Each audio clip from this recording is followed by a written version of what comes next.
Good morning mga lods. For today's video ay mag-final set up tayo ng ating ginagawang wardrobe cabinet mga lods.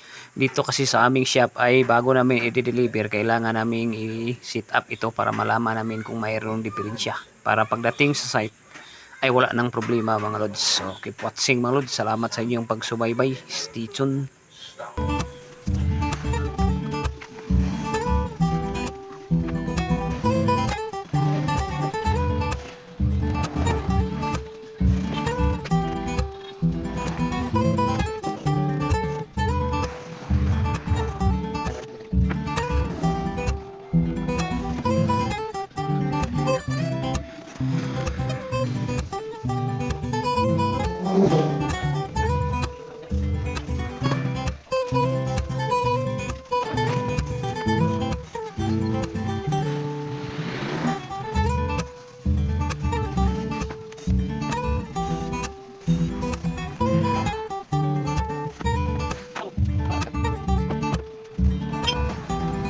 So, tapos na natin i-set up mga lods. So, wala ngang diferensya. Accurate na accurate lahat. Pati sa mga doors at sa mga drawers. Salamat sa inyong panonood mga idol. Hanggang sa muli.